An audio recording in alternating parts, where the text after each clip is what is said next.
6 बाब 35 अध्याय पढ़े।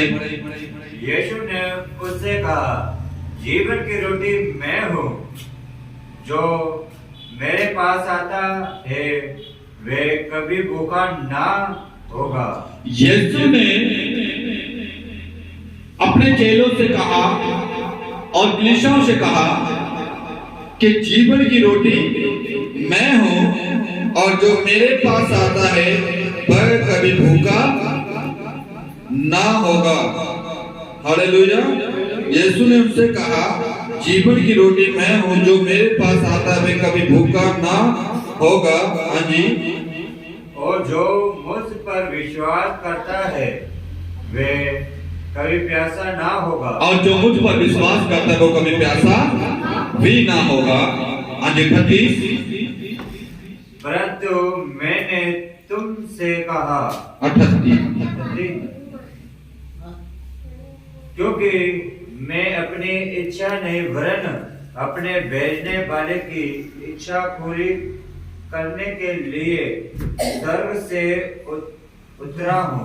प्रभु यीशु कह रहा है क्योंकि मैं संसार में अपनी इच्छा पूरी करने नहीं आया, बल्कि अपने भेजने वाले की, जो कि परमेश्वर है, पिता है, उसकी इच्छा को पूरी करने के लिए मैं जगत में स्वर्ग से क्या करा हूं? उतरा हूं। क्यों उतरा हूं? ताकि आप लोगों का उद्धार कर सकूं। हसीदा 40। क्योंकि मेरे पिता की इच्छा यह है कि जो कोई पुत्र को देखे और उस पर विश्वास करे वे अनंत जीवन पाए। क्योंकि जो परमेश्वर की इच्छा यह है कि जो उसके पुत्र यीशु मसीह को देखता है, हालेलुया, वे और जो विश्वास करता है वे सदा के लिए अनंत जीवन पाता है। यीशु मसीह को देखने से और उसको ग्रहण करने से। 41। इसलिए यहूदी उस पर कुड़कुड़ाने लगे, क्योंकि उसने कहा था, जो रोटी स्वर्ग से उतरी वे मैं हूँ। हालेलुया। क्योंकि यहूदी लोग यीशु मसीह पर क्या करने लगे थे? कुड़कुड़ाने लगे थे, क्योंकि यीशु बोल रहा था मैं जीवन की रोटी हूँ, और यहूदी कह रहे थे ये जीवन की रोटी कैसे हो सकती है?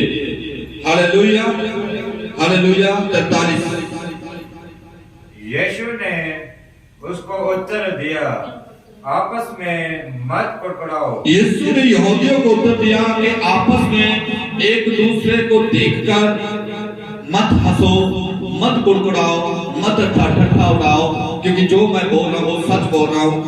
हालेलुया। 44।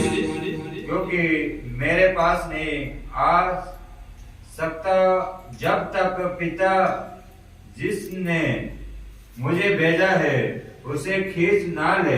कि कोई मेरे पास अपने आप नहीं आ सकता अपनी मर्जी से, जब तक परमेश्वर ना भेज दे और उसको अपनी ओर खींच ना ले, उसके मन को, उसकी आत्मा को, उसके शरीर को ना बदल दे, जब तक परमेश्वर पिता, तब तक इंसान कोई भी प्रार्थना में बैठ नहीं सकता।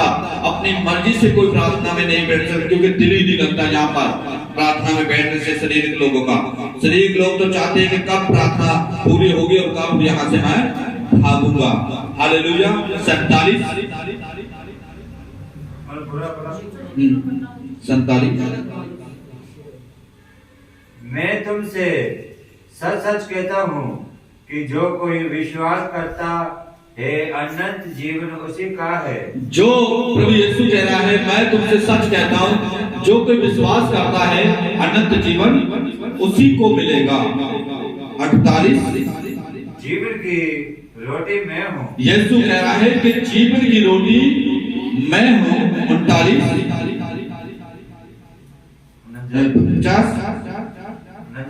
50। ये वह रोटी है जो स्वर्ग से उतरती है, ताकि मनुष्य उसमें से खाए और ना मरे। कि जीवन की रोटी मैं हूँ जो कि स्वर्ग से उतरती है, और जो इंसान इस रोटी में से खाता है वो कभी भी मरता नहीं है, बल्कि जीवित ही रहता है। 51।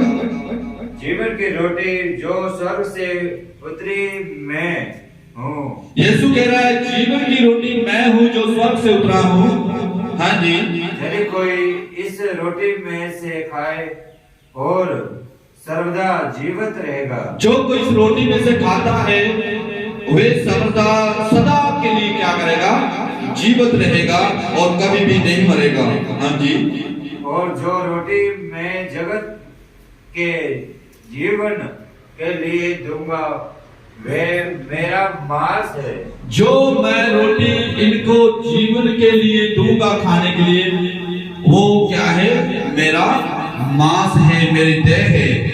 हाँ जी। 53। यीशु ने उससे कहा, मैं तुमसे सच सच कहता हूँ कि जब तक तुम मनुष्य के पुत्र का मांस ना खाओ और उसका लहू ना पियो, तुम में जीवन नहीं। यीशु ने कहा, क्या कहा? यीशु ने उनसे कहा, मैं तुमसे सच सच कहता हूँ कि जब तक तुम मनुष्य के पुत्र का मांस ना खाओ और उसका लहू ना पियो, मैं जीवन नहीं। हालेलुया। ना पियो तो तुम में जीवन, जब तक लहू यानी कि दाखरस और रोटी नहीं लेते, प्रभु भोज नहीं लेते, तब तक तुम्हारे अंदर जीवन भी नहीं है। हालेलुया। 55।